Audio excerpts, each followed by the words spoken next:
The live TV, सच सबसे आगे। नमस्कार, आप देख रहे हैं द लाइव टीवी और मैं हूं आपके साथ मुनमुन रहमान। गौतम अडानी की मुश्किलों के दिन जो हैं वो छटने का नाम ही नहीं ले रहे हैं। गौतम अडानी की एक के बाद एक मुश्किलें जो हैं वो लगातार बढ़ती जा रही हैं। पिछले दिनों हिंडनबर्ग की एक रिपोर्ट आई और उसके बाद से गौतम अडानी के शेयरों में गिरावट जो है वो दर्ज की गई और उसके बाद से गौतम अडानी लगातार नुकसान में चले जा रहे हैं। इसी के साथ एक बड़ी खबर सामने आ रही है जिसमें कहा जा रहा है कि गौतम अडानी कर्ज चुकाने के लिए अपनी कंपनी को बेच सकते हैं, अपनी कंपनी बेचना चाहते हैं। यानी कि गौतम अडानी कर्ज चुकाने के लिए अपनी कंपनी की हिस्सेदारी जो है वो बेचना चाहते हैं, उस पे वो बेचने पर जो है सोच रहे हैं। अब आप इस खबर से अंदाजा लगाइए कि किस तरीके से गौतम अडानी की मुश्किलें जो हैं वो लगातार बढ़ती जा रही हैं। गौतम अडानी के शेयरों में गिरावट दर्ज की जा रही है। गौतम अडानी की जो वेल्थ है वो भी आधी हो गई है और इसी के साथ अमीरों की लिस्ट से उनका नाम भी खिसक करके बिल्कुल नीचे आ गया है। और इसी के साथ अब बड़ी खबर सामने आ रही है गौतम अडानी को लेकर, जहां पर किस तरीके से बताया जा रहा है कि गौतम अडानी कर्ज चुकाने के लिए बेबस हो चुके हैं, मजबूर हो चुके हैं और उन्हें अपनी कंपनियों की हिस्सेदारी बेचनी पड़ रही है कर्ज चुकाने के लिए। खबर आपको बताते हैं, खबर देखिए।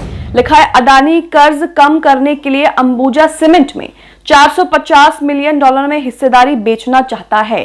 फाइनेंशियल टाइम्स की रिपोर्ट में कहा गया है कि अडानी ने गुरुवार को अपने सीमेंट कारोबार अंबुजा में 4% से 5% बेचने के लिए अंतर्राष्ट्रीय उधारदाताओं से औपचारिक अनुरोध किया है। तो अडानी जो है कर्ज चुकाने के लिए अपनी कंपनी की हिस्सेदारी बेचना चाहते हैं और उसके लिए वो लगातार जद्दोजहद कर रहे हैं। खबर में आगे लिखा है फाइनेंशियल टाइम्स ने शुक्रवार को इस मामले से परिचित लोगों का हवाला देते हुए बताया कि गौतम अडानी अंबुजा सीमेंट में लगभग $450 मिलियन में हिस्सेदारी बेचने की मांग कर रहे हैं। अडानी ने गुरुवार को अपने सीमेंट कारोबार अंबुजा में 4% से 5% बेचने के लिए अंतर्राष्ट्रीय ऋणदाताओं से औपचारिक अनुरोध किया। रिपोर्ट में यह सब कहा गया है। तो आप रिपोर्ट देखकर समझ रहे हैं कि किस तरीके से अडानी ग्रुप जो है उसकी मुश्किलें लगातार बढ़ती जा रही है और दलदल में फंसते जा रहे हैं, क्योंकि अब कर्ज चुकाने के लिए भी पैसे नहीं है और कर्ज चुकाने के लिए जो है किस तरीके से अपनी कंपनियों की हिस्सेदारी जो है वही बेचनी पड़ रही है। इसी के साथ खबर में आगे लिखा है अडानी समूह ने टिप्पणी के लिए रॉयटर्स के अनुरोध का तुरंत जवाब नहीं दिया। खबर में आगे चलेंगे तो लिखा है संकटग्रस्त अडानी समूह ने पिछले साल भारत में होलिसम एजी के सीमेंट कारोबार अंबुजा सीमेंट और एसीसी लिमिटेड का अधिग्रहण 10.5 बिलियन में किया था, जो अब तक का सबसे बड़ा अधिग्रहण है। अडानी का नवीनतम कदम ऐसे समय में आया जब समूह निवेशकों के विश्वास को फिर से बचाना चाहता है और अमेरिका की शॉर्ट सेलर रिपोर्ट के बाद पूर्व भुगतान ऋण द्वारा अपने कर्ज के बारे में चिंताओं को दूर करना चाहता है। तो हिंडनबर्ग की एक रिपोर्ट सामने आई और उसके बाद अडानी को एक के बाद एक बड़ा झटका जो है वो लगता जा रहा है। इसी के साथ आपको तमाम खबरें भी हमने दिखाई कि किस तरीके से अडानी जो है लगातार वो शेयरों में गिरावट उनकी दर्ज की जा रही है, लगातार उनकी इनकम जो है वो भी कम हो गई। और इसी के साथ आपने देखा कि किस तरीके से संजय सिंह जो है आम आदमी पार्टी के नेता, उन्होंने भी कई बड़े बड़े आरोप लगाए, लेकिन उसके बावजूद भी सुप्रीम कोर्ट भी मामला पहुंचा और सुप्रीम कोर्ट में कमेटी गठन करने की बात भी कही गई, लेकिन उसके बावजूद भी किस तरीके से सरकारें अभी भी इस मामले पर चुप है, ये कहीं ना कहीं सवाल खड़ा करता है। इसी के साथ इस खबर में आगे लिखा है कि हिंडनबर्ग रिसर्च की रिपोर्ट में स्टॉक हेरफेर, टैक्स हेवन के अनुसूचित उपयोग का आरोप लगाया गया है और पर्याप्त ऋण स्तर को चिन्हित किया गया है, जिसे समूह ने अस्वीकार कर दिया है। यानी कि समूह जो है इसे सिरे से खारिज कर दी है अडानी ग्रुप ने।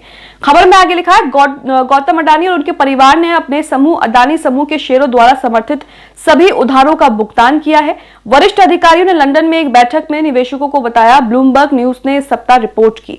अंबुजा सीमेंट्स 1.7% नीचे बंद हुआ, जबकि एसीसी शुक्रवार को 0.7% नीचे बंद हुआ। तो यहां पर आप देख रहे हैं कि किस तरीके से अडानी जो है लगातार उनको एक के बाद एक बड़ा झटका लग रहा है और इसी के चलते किस तरीके से उनके निवेशकों में भी कमी आई है।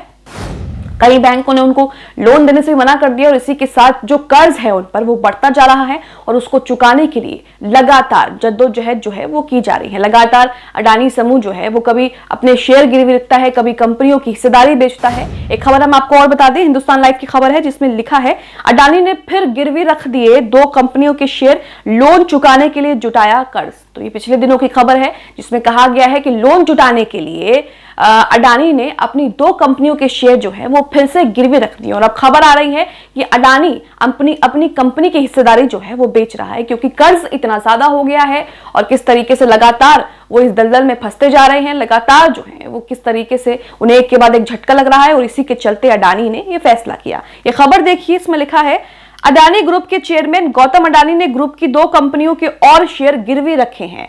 अडानी ने अडानी ट्रांसमिशन और अडानी ग्रीन एनर्जी के शेयर गिरवी रखे हैं। ग्रुप की फ्लैगशिप कंपनी अडानी एंटरप्राइजेस के लोन को सपोर्ट करने के लिए ये शेयर गिरवी रखे गए हैं।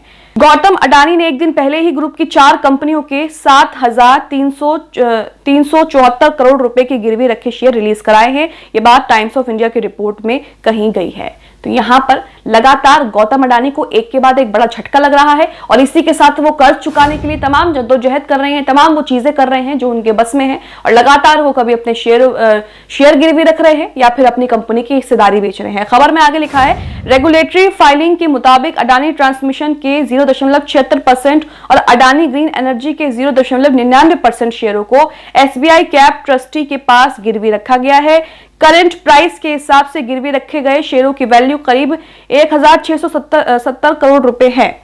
इस एडिशनल सिक्योरिटी के बाद बिजनेस टाइकून गौतम अडानी की तरफ से अडानी ट्रांसमिशन के गिरवी रखे गए शेयर अब 1.32% हो गए हैं। वहीं पहले ग्रुप ने अडानी ट्रांसमिशन के 0.56% शेयर गिरवी रखे थे।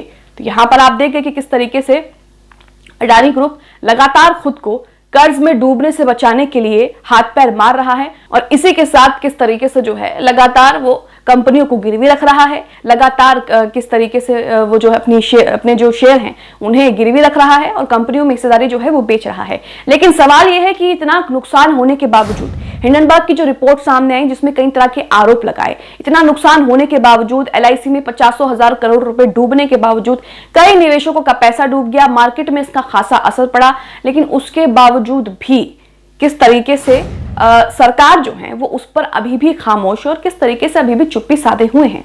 अडानी को लेकर अभी भी एक शब्द जो है वो कोई भी बोलने को राजी नहीं है। आप अडानी मामले को लेकर क्या सोचते हैं हमें कमेंट बॉक्स में जरूर बताएं। इसी के साथ जिस तरीके से लगातार अडानी को एक के बाद एक बड़ा झटका लग रहा है, हिंडनबर्ग की रिपोर्ट सामने आई है और उसी के साथ वो लगातार कर्ज में डूबने से बचने के लिए अपनी कंपनियों के शेयरों को गिरवी रख रहे हैं, अपनी कंपनियों की हिस्सेदारी बेच रहे हैं और किस तरीके से उनको लेकर इस रिपोर्ट से जो मार्केट में तहलका मचा है, जो मार्केट में नुकसान हुआ है, उसको लेकर क्या सोचते हैं हमें कमेंट बॉक्स में अपने सुझाव और अपनी राय जरूर बताएं। द लाइव टीवी, सच सबसे आगे।